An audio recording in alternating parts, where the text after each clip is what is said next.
Welcome to the Beyond the Build podcast, where we explore the inspiring stories of everyday people from all walks of life who prioritize fitness and healthy living despite their unique backgrounds and challenges. Through honest conversations about their upbringing, personal growth, and their relationship with food, each episode aims to eliminate excuses and empower listeners to take ownership of their health by showing that someone just like them is already doing it. If you enjoyed today's episode, please like, comment, and share it with someone who could find value in it. And with that, sit back and enjoy the show. Man, episode 19. Can't believe we're almost to 20 episodes. Thank you so much for joining us today. This one's actually really fun, really interesting. A lot of wisdom here from Alex. I met him originally at a run club, and so glad I had him on because he has so much experience that he's lived through, even though, we're about the same age, pretty young guy. Rewatching this as I was editing it, there's so much good stuff. A lot of it, if I could sum it up in 2 words, I would say persistence and grace. He's just talks about injuries. He talks about not getting recognized for 7-8 years on his journey to now just barely coming up finally with his DJing and music career, making music and just going through the peaks and the valleys and having grace with himself.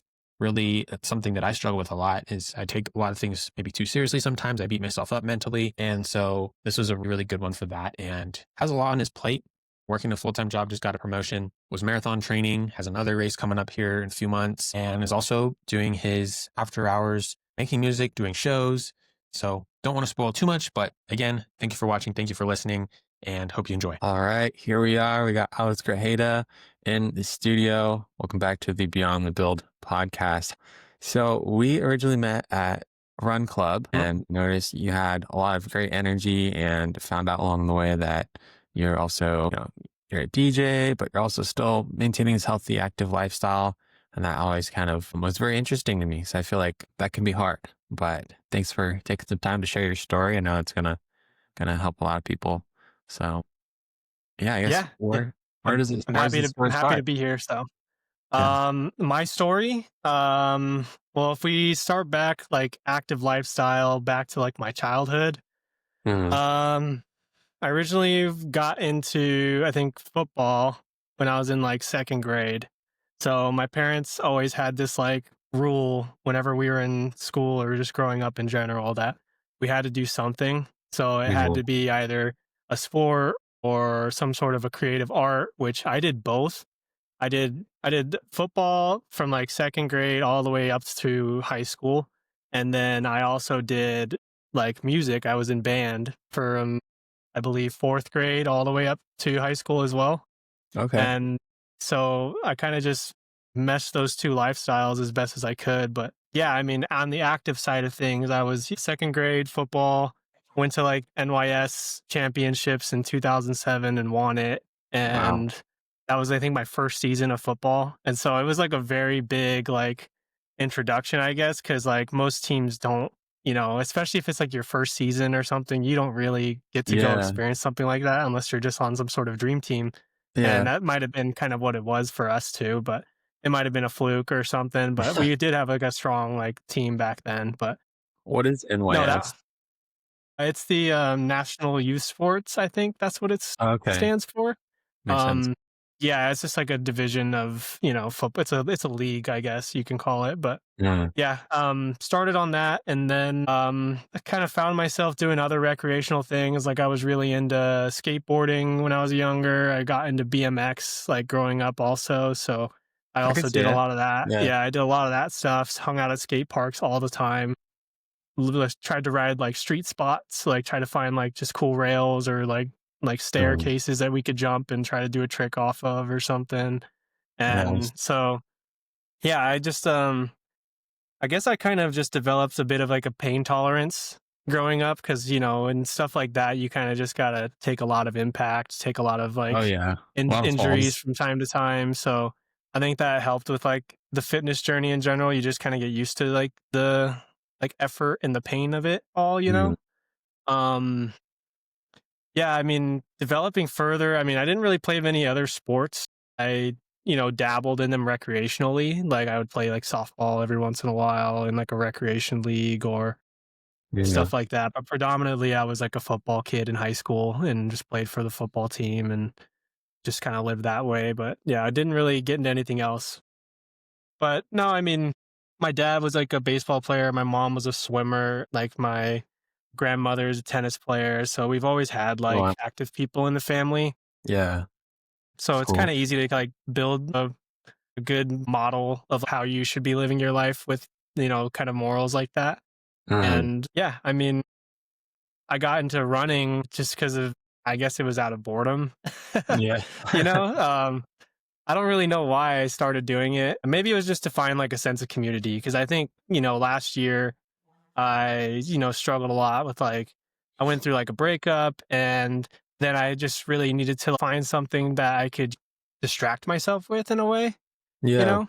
And I guess I just found, running and started, hanging out at run club with everybody. And everybody was just like such a good vibe, loved talking with everyone. And everyone's so like minded. So Yeah. it's just nice to like have that sense of community. And I mean, yeah, I mean, I've never been a runner ever before, and I actually was like a terrible endurance athlete. Like I couldn't run for very long, even in football. Like I was pretty Really? lackluster. I was pretty lackluster when it came to like an engine or anything. Like, man, I would be gassed like right away.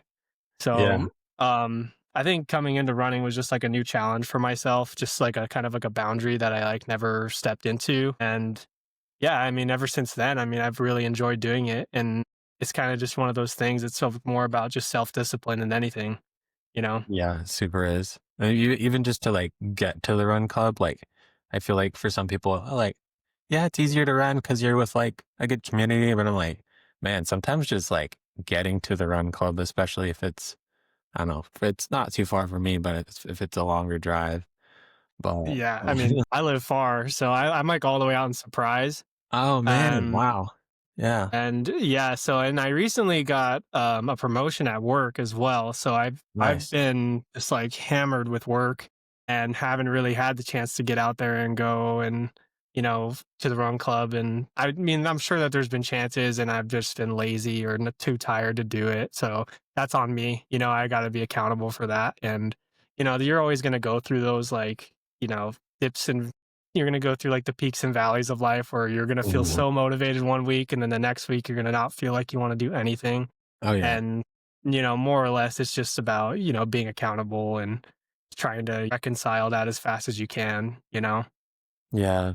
When you like miss run clubs, do you miss it and you're like, oh, I need to get a run in, and do you like run around your own neighborhood or like? Yeah, sometimes I will.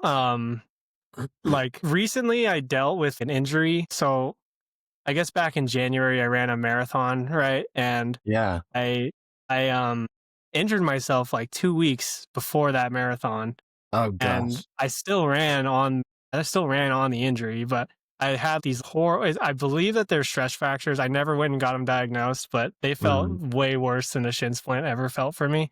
dang. So, I'm pretty sure it was a stress fracture. Maybe I should still go get it checked out, but I don't know. Anyways, yeah, so I was training with my trainer. He was getting me ready to just try to get for like a Boston qualifier. I wanted to run like a sub 3 marathon, and I Yeah, believe that's to get solid. a BQ, you had to do a 2-hour 55-minute. If I'm not mistaken, you have to get below that threshold. Yeah. So I was really pushing myself to try to train and get ready for that. But for a lot of people, it takes, years of training to achieve something like that. And I think I just like over pushed myself maybe and Yeah. ended up, getting some stress fractures from, strenuous training and not really giving myself a good rest. So recently I uh, haven't been running that much and I've kind of been more focused on, my music aspect of things just cuz I need to distract myself with other things whenever I'm not in one hobby or the other. And Yeah. I feel that. I think that's also another thing that I do a lot of is I swap my hobbies like all the time. Like Mhm. one like one half of the year I'm gonna be like all dedicated on running, dedicated on working out, dedicated on all this stuff. And then like another half of the year, all of a sudden my brain just wants to focus only on music and focus Mhm. only on like the DJing aspect of things. So sometimes it's really hard even for myself to, stay accountable, stay like in that like grind of like you're gonna show up every day and you're gonna work hard for it. And Mm.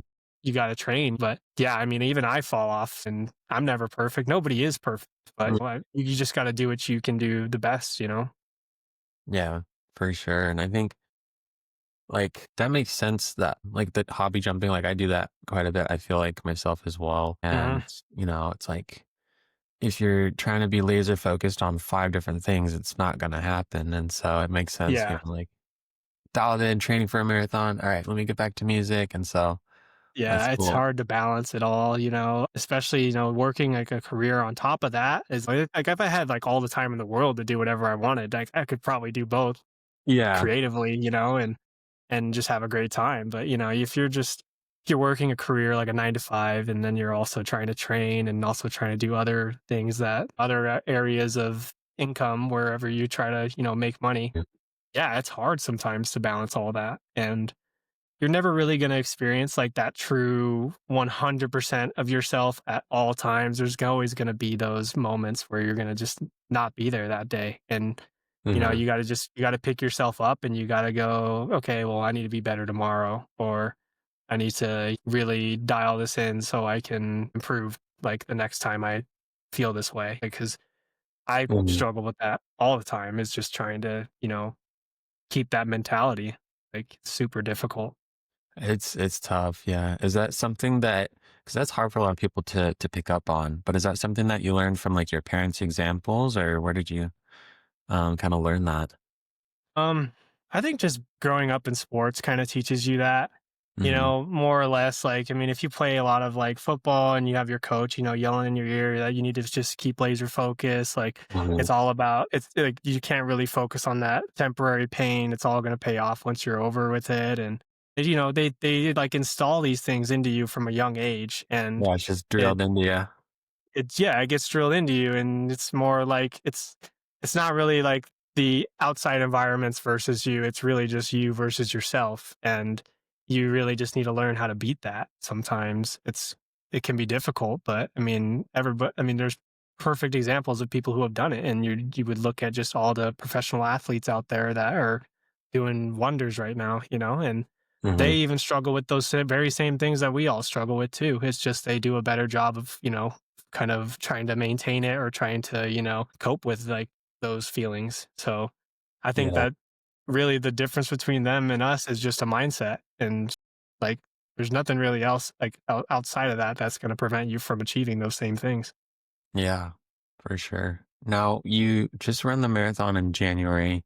Mhm. When was like the starting point of like when you actually started running? You said about like a year ago, like 2024? So yeah, I think, well, so I would like, run like a mile every once in a while or something when I'm at the gym, but Yeah, never yeah. like consistent kind of thing. So I think I really started running consistently back in April of 2024. Okay. And Yeah, I not long at started, all. yeah, yeah, I started doing about like a 5K. I would do a 5K, I'd run one every day. And I try to do that. And then I do a workout directly after my 5K. And so, um, I guess more or less, like I really had no idea of like what pace I should be running or anything like that. So I kind of just like tried to go as fast as I could, 5K, just burn myself out, and then Mhm. go do like a really strenuous workout, which was probably, it might have been counterproductive. I don't know. I mean, I felt pretty good, so it worked for Yeah. me, but it might not work for everybody doing it that way. I mean, from what I learned getting into running, you should always just do, 140 BPM, like zone two, like just Mhm. run smooth, don't overstrenuate yourself. Yeah. Yeah. So I got into it then. And then my buddy, him and his dad have run marathon or half marathons in the past. And he told me, hey, like if you want, I can like get you like a free sponsorship to run this half marathon with us in San Diego. So I just started training for that for, I think I was like a 2 month training block or something that I took to do that. And Yeah. that was like my very first race. So I think I started running like middle of April, and then my first ever half marathon I think was August 18th.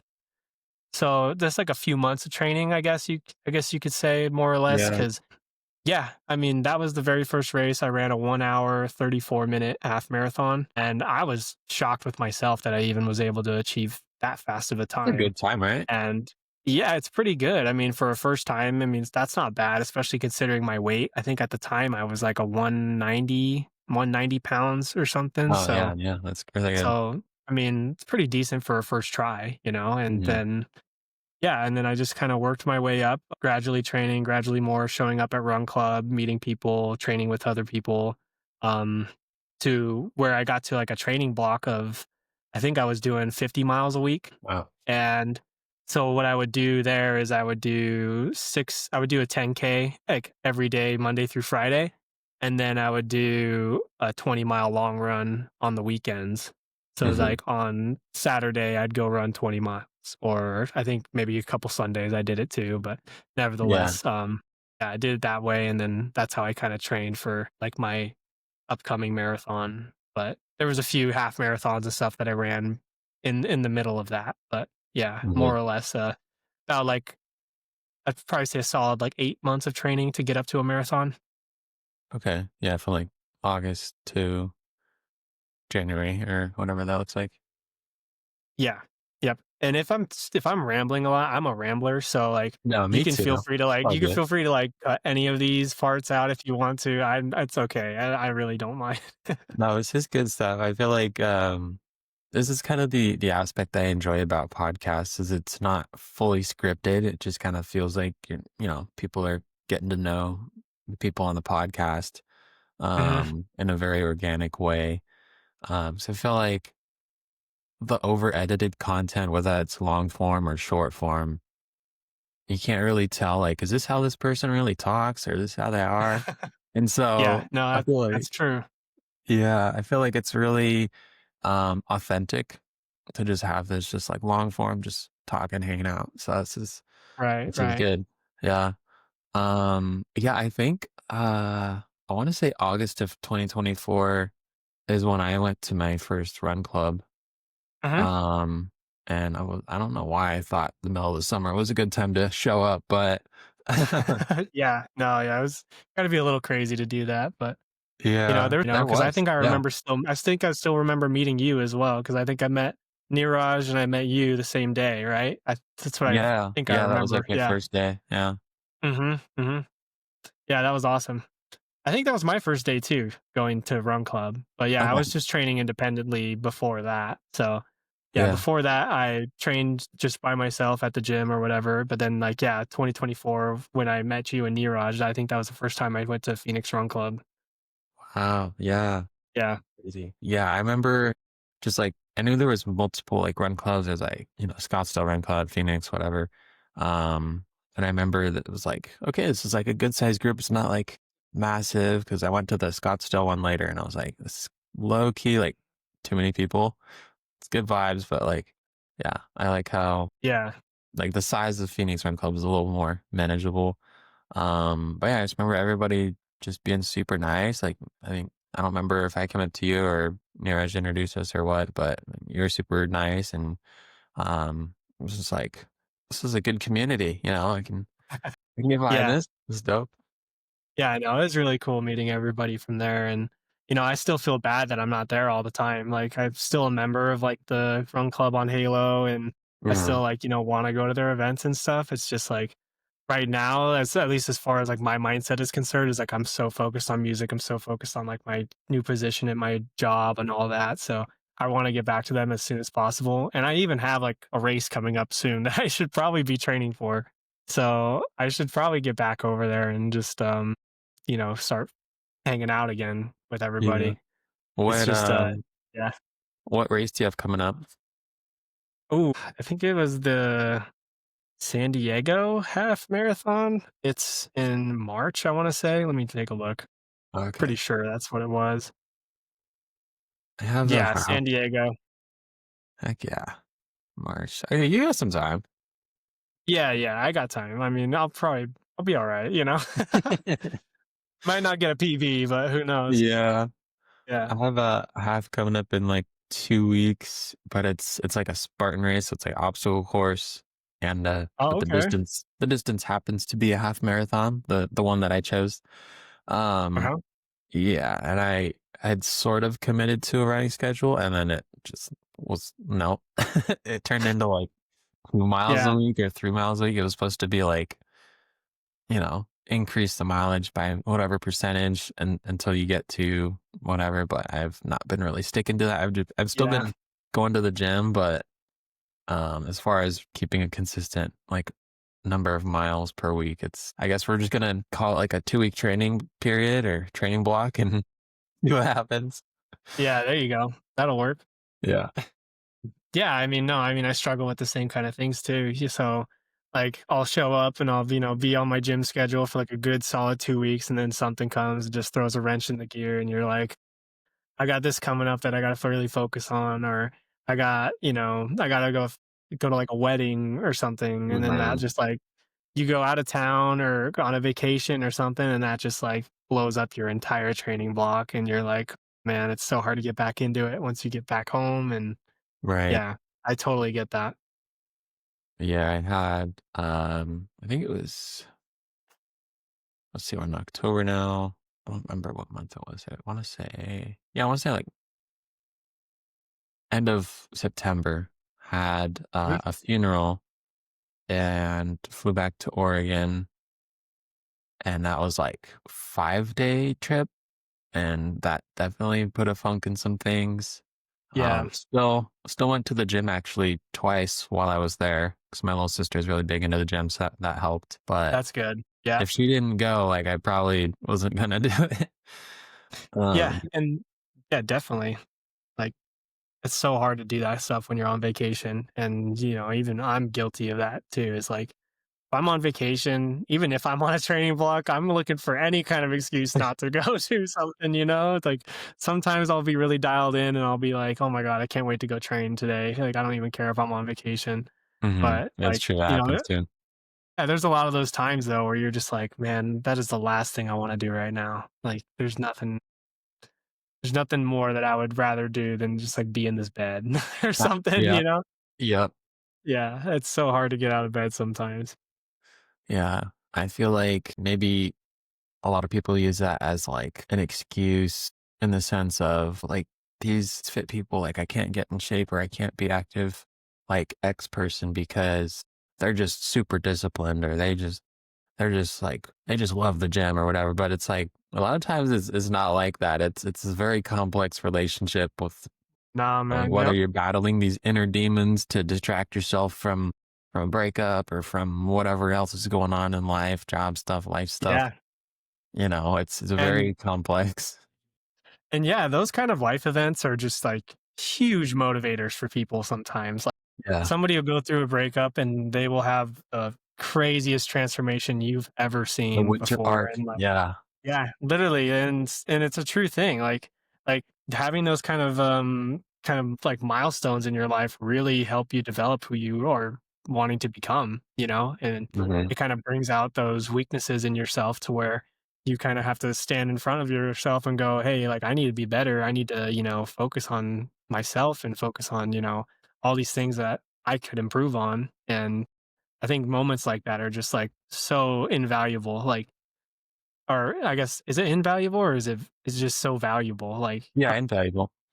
yeah, so I don't know, like they can be very tragic moments and stuff too, and they're very traumatic from time to time, but more than anything, it's really just building your life, and it's just turning you into who you're meant to be. And I think those are really important things. Like, and reading books and stuff about that can really help you, get through those kind of things. Like, I think that's kind of what I did is I read so many Mhm. like self-help books and tried to, follow like the David Goggins lifestyle and all Yeah. that. And like you shouldn't be feeling pain right now.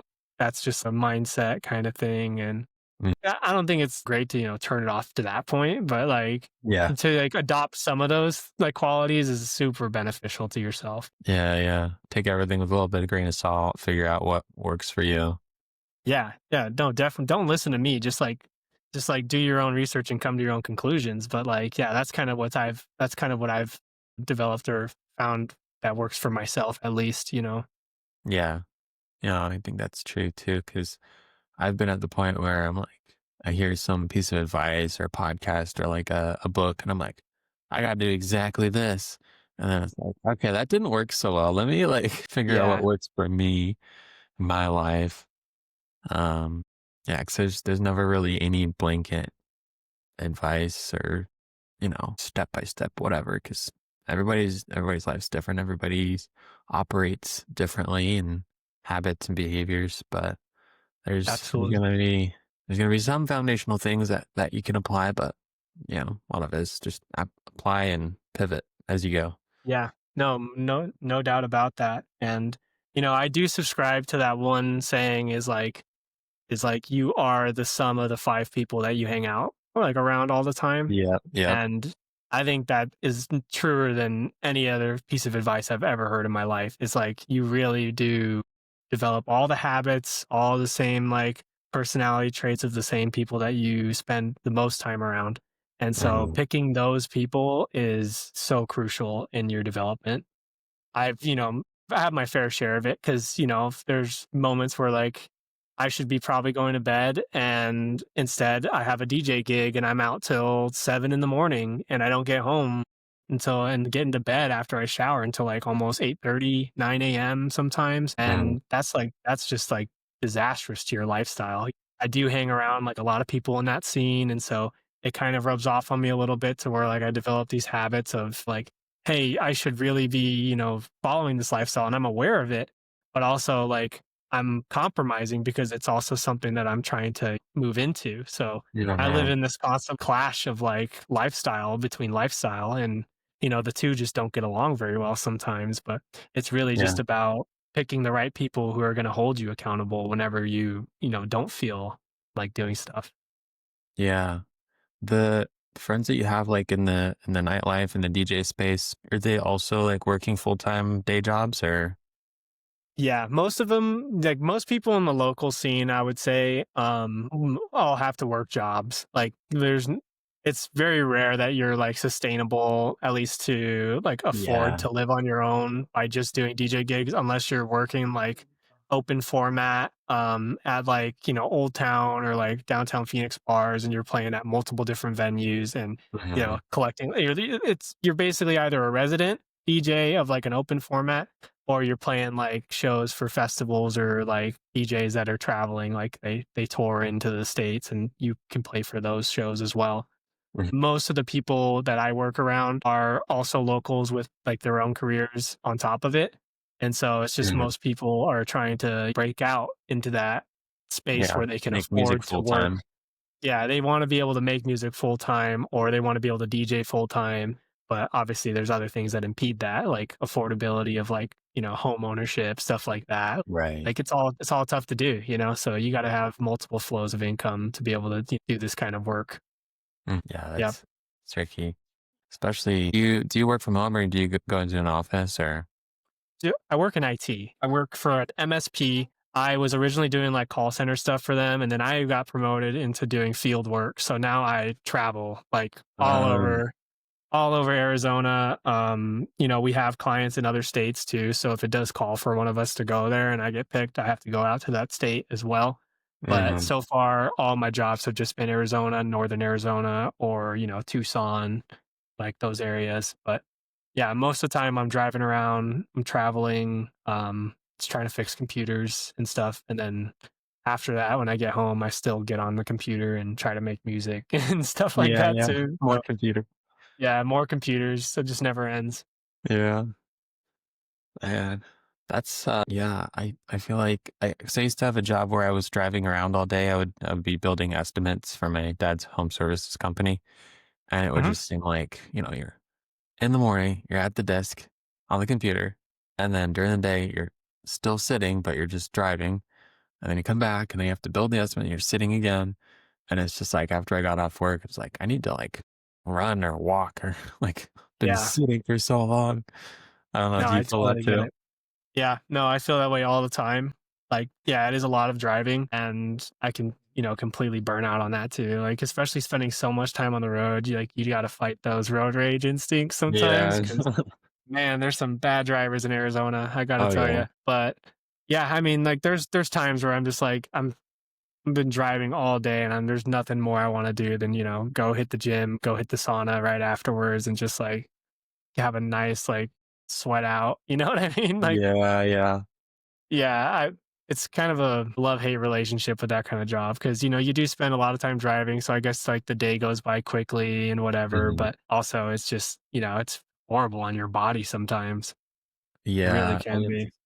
it's hard to, like, I don't know, if you were, like, good on, like, your eating and your meal prep, like, it's hard to do that if you're on the road. You don't really Man. have, unless you have, like, an ice pack and a lunchbox, or but then Yeah. if it needs to be reheated, it's this whole other, you gotta figure Yeah. something else out. Gotta stop at the gas station, go microwave it or something. Oh, yeah, Yeah. that's true. Yeah. It can be hard, but yeah, I mean, I try not to use a microwave as much as I can. Yeah. If I can heat it up on a stove, I will. That's kind of like my rule That's a good is like, rule. I need to yeah, do more of that. yeah. I mean, I'm not like a huge hater of them, but like also I have heard like they're not, good for you. So like I just It try to makes stay away sense, from them. Yeah. especially, like, reheating stuff in, like, the old black plastic containers. I've heard that those are, Yeah. you Yeah, know I mean, like they say, because it is radiation and it causes like atoms to or cells to separate. And, those cells are, bleeding into your food. So, like all the plastic that you're reheating it on, all that can directly bleed into the food that you're eating. And Mhm. so, they do say like a lot of that's how microplastics get into your body and also just by breathing the air too. There's not Everywhere. really any getting away from it, but like, you can Yeah. try to, mitigate it as much as you can. Yeah, I've try and replace our Tupperware. We have, like, glass Tupperware, so at least that's good. But then every couple months I'd drop one and break it, and I'm just so impatient with, like, oh, it takes 3 minutes on the stove. Nah, I don't have time for that. But, like, I probably do, Yeah, yeah. so that's Oh, it's not only that, it's like on top of that, you gotta do the dishes afterwards and, yeah. I'm like, I you don't want to gotta wash a pot. there's all this extra work that goes into just, like, wanting to heat up your food to eat it, and, yeah, I get it. I mean, there's times where, I'm not, like, perfect. Like, sometimes I'm like, "Screw it, I'm gonna microwave it right now because I just Yeah, don't feel yeah. like, more times than not, like, I would say I, try to put things on the stove or heat it up a different way, maybe an air fryer even if I could.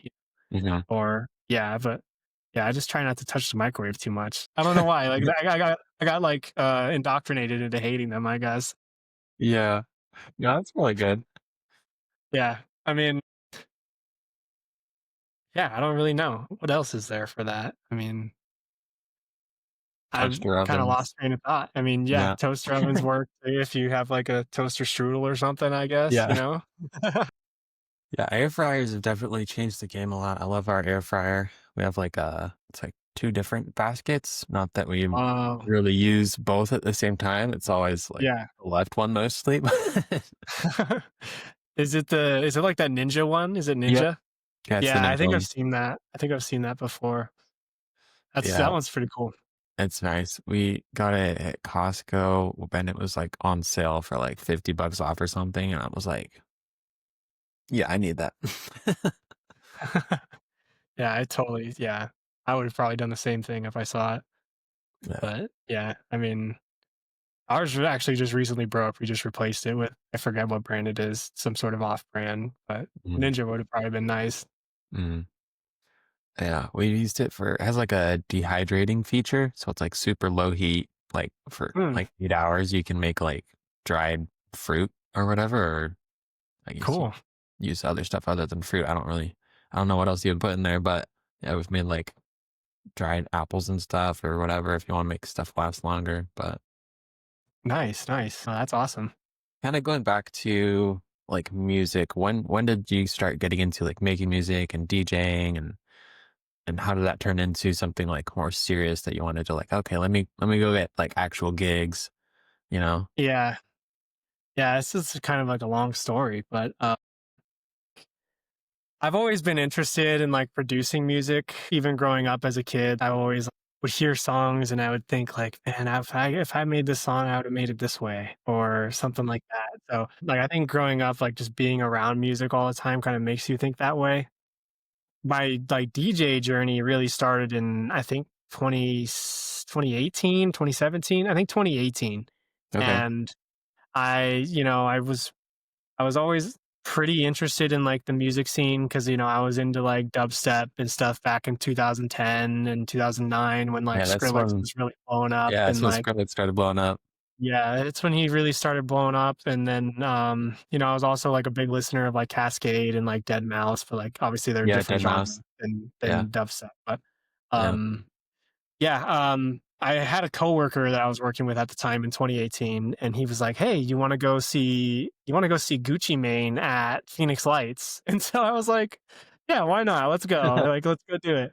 And so we go there, and then there's all these other different, artists that I hadn't like really no idea about. Like, I had Hmm. no clue about the EDM scene or anything at that time, and I went to that show and I was like, wow, that was like so much fun. Like I had such a good time. All the other music was so like intriguing to me. It's been so long since I've heard it.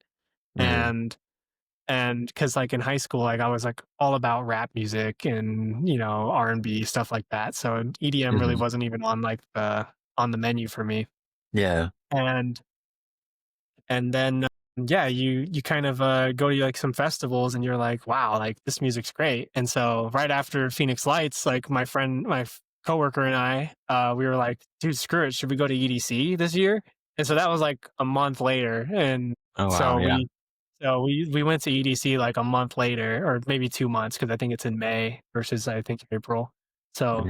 yeah, we went to EDC the full 3 days, 6 p.m. to 6 a.m. of just like straight up EDM music. And so, yeah, I mean, that kind of opened me up to really wanting to get into it. And so I Yeah. would kind of watch some YouTube videos. Hey, how to DJ, blah, blah, blah. Or I'd watch like a DJ's live set. So, like, Hmm. one of the guys who I watched was Laid Back Luke, because he would do like overhead views of his entire like deck, and I could see exactly what he's doing and I how, and love I could those. Those kind are of cool. study it. Yeah, I could kind of study the board and like study what he's doing, why he's doing it, his timings, all that. And I think I bought my first board in 2018 also. And yeah, from then on, I mean, got into the whole DJ thing. So I started doing less music, and I really was a big fan of Chris Lake. I don't know if you know who Chris Lake is. He's I'll look them up huge, later. huge house music artist. But yeah, he was like my idol at the time. And so I just kind of styled myself on like the house music, tech house music kind of format. And Yeah. so I modeled my sets more around like the way he would mix and the way he would DJ and kind of the way he would control like a set. And from then on, I played small parties for like my friends or whatever. And I would kind of build myself up to where I found myself like at an after party. So, like, one really big key for like people who want to get into like the music scene is Yeah. you got to go to the after parties, because that's where you meet like everybody who's, has to do with getting people booked. Mm. So I would go to like some shows, and then we'd go to like the after party at somebody's house, or depending on the location, maybe it's a warehouse, who knows. And we, just kind of, meet people, try to network, all this. And then, eventually you'll get an opportunity where like you'll end up like playing at somebody's house at an after party, and then the right people hear you. So this is exactly what Mm. happened to my friend and I. Is like we were like going back to back at an after party, like at a house. Like it was like 4 a.m. or something. Music was way too loud. Like we should have been cops should have shown up for sure. Yeah. Glad they didn't, because like this guy came up to me. His name is Zach Thrasher. I'll say his name.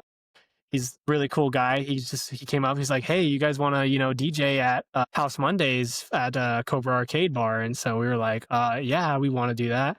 And so yeah, we submitted our mix and we sent it in, and they booked us for a House Monday. And then from then on, I made some other connections with people, played a few places in like Los Angeles, like a few bars down there in Los Angeles.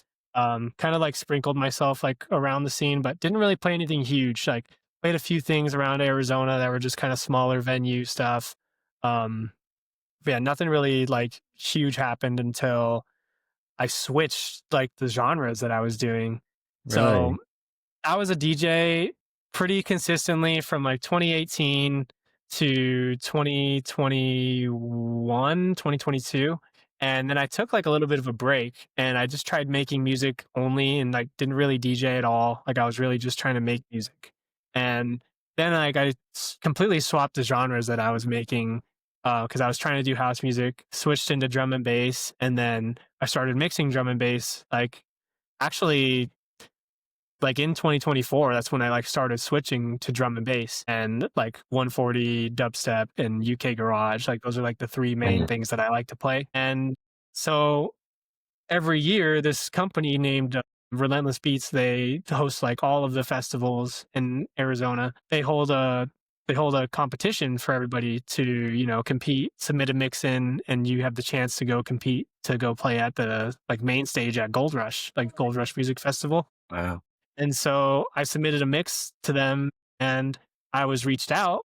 I didn't get into the like last part of the competition. I guess, I got beat out by other people, but they said, "Hey, we really liked your mix. We want you to play at this show in September."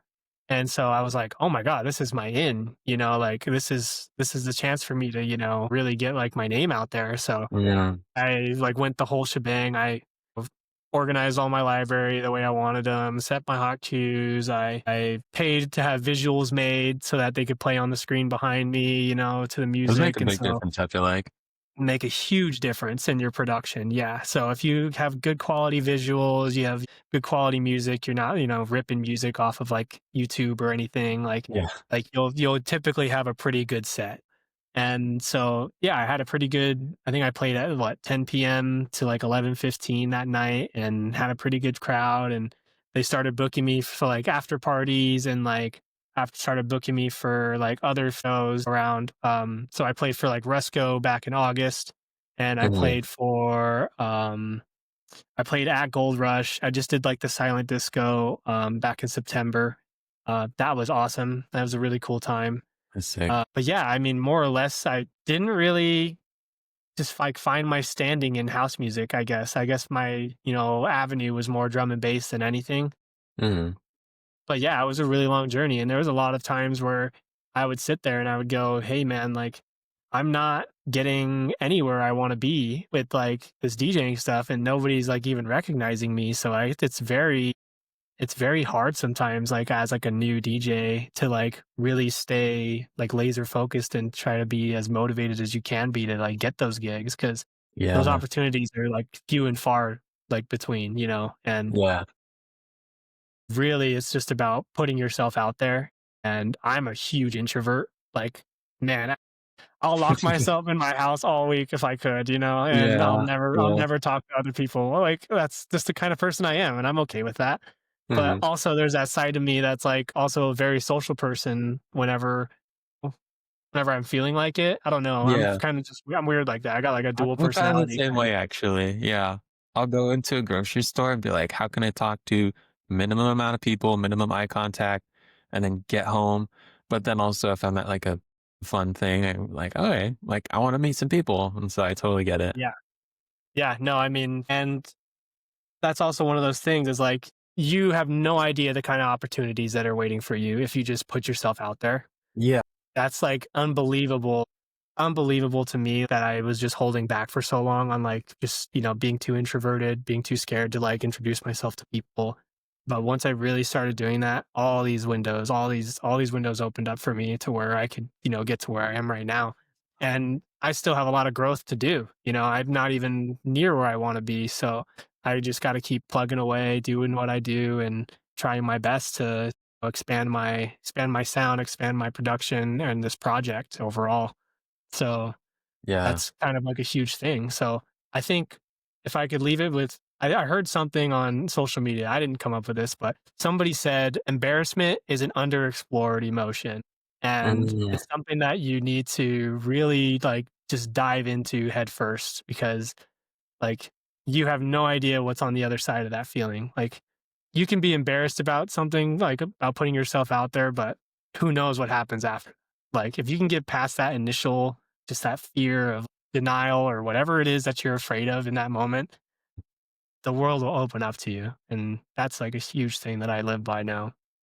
yeah. No, I love that. It's like, it's so true because the emotion of embarrassment is just like fear of the unknown and maybe a little bit Exactly. of past trauma from something that happened that Mhm. kind of now you associate it with like danger.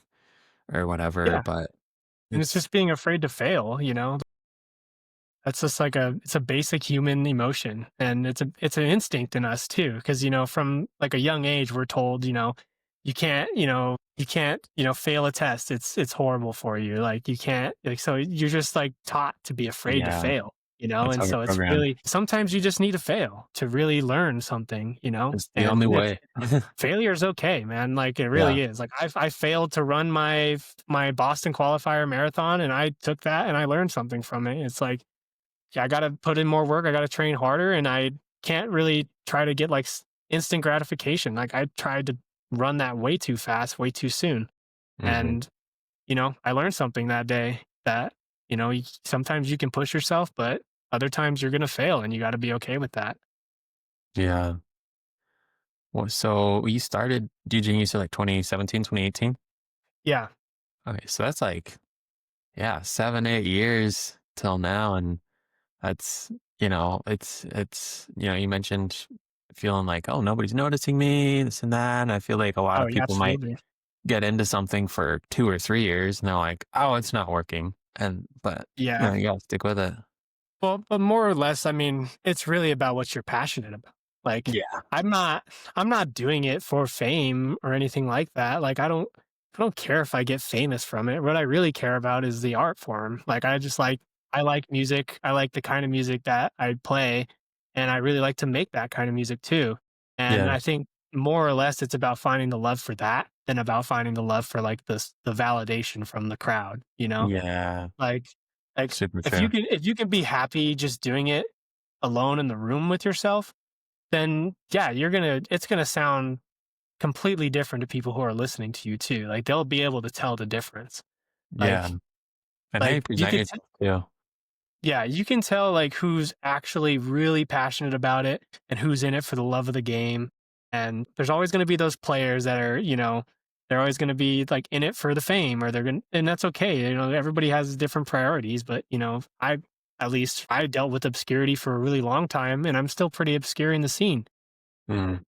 I'm, you know, I want to break out. Obviously, I think everybody wants to, but that's Yeah. not why I do it. Not You the know, end all be all. Yeah. that's not why I do it. I do it because I love it. Hmm. That's true. I think I saw a post earlier and it was like 5 reasons why you should never do anything. It's like if you're only doing it for money, if you're only doing it for fame, and I don't remember the other ones, but it's just like, yeah, Yeah. that's how you would burn out. And that's probably why you've been able to stay consistent and stay with it for 7, 8 years, because you are there for the love of the game. So that's cool. Yeah, I mean, yeah, you should never do something for the validation of other Yeah. people. I mean, it really comes down to you and yourself at the end of the day. Like, at the end of your life, you're going to be alone with yourself and your own thoughts. And nobody truly is going to know how you thought, how you know, carry yourself in your mind.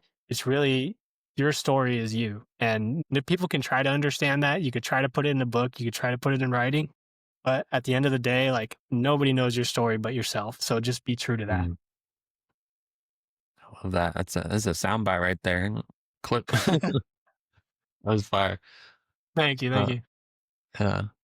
Well, I know we started a little bit late and right about an hour from when we jumped on. I want to be respectful of your rest of your day and your time. Yeah, no, Um, I mean, it's all good. I've been enjoying the conversation, so I'm happy to do it. yeah, for sure. I guess a final question I like to ask people is if you could go back to maybe when you just started making music or just started into, running, or maybe a point where you're just going through a lot of changes and you're about to go through a kind of a valley, if you will. You could picture whatever Sure. age that is or whatever stage of life that was for you. And if you could give that younger version of yourself maybe like one or two pieces of advice, what would you tell them? That's a tough one, man. Yeah. If I could give myself advice, I think it would be, you know, do it for the right reasons. Like, are you doing this because like it's something that you deep down really want to do? Or are you doing this because you want to impress somebody? Like, it's kind of what I was just talking about, to where Yeah. Yeah. like you really just do something that you love to do, and don't do it for other people. like do it because you want to do it. Like I ran a marathon because I wanted to run it and not because somebody else wanted me to, you know? Yeah. But like you can't help somebody that doesn't want to be helped. So if you don't want That's to help so if you don't true. want to help yourself, like I don't know what to tell you. Like you can lead a horse to water, but you can't make it drink. Like that's the huge saying is like, if you don't want to help yourself, you're not going to. So Yeah. you really need to have that motivation within, like from within to really pull that from and like use it to channel like your energy. Um, I think that's a huge thing. Like more or less, you got to have a love for it. I mean, find Yeah. what you love to do. I mean, you might not be the best runner. Maybe you're a better biker. Like try to bike or try to swim or there's never like a universal code for what you should be. So Mm. I think people should try different things. And me personally, I tried so many different hobbies. And like Yeah. I'm kind of like, jack of all trades, but a master of none, one of those things where like I just dabble in like all sorts of little things. But really what I'm trying to do is just figure out what I love to do. Yeah. Like really was into running, and then I tried training for Ironman. Man, it kicked my ass. It really did. And That's I could be that's completely tough. honest and say like, hey, like I have a huge new respect for Ironman. Like Mm. it's such a hard thing to do, and just to have the discipline and the motivation to show up every day and train that way is just something different. Like you got to have just that mindset. You have to really love it to actually want to put that work in. But if you're sitting Mhm. there and you're making yourself do something that you don't really want to do, you're going to resent it. You're going to resent yourself for doing it and you're going to fall into a pit. And I do that all the time. Mhm. I fall into those pits all the time and it's okay. It's just life. Yeah. No, I love that.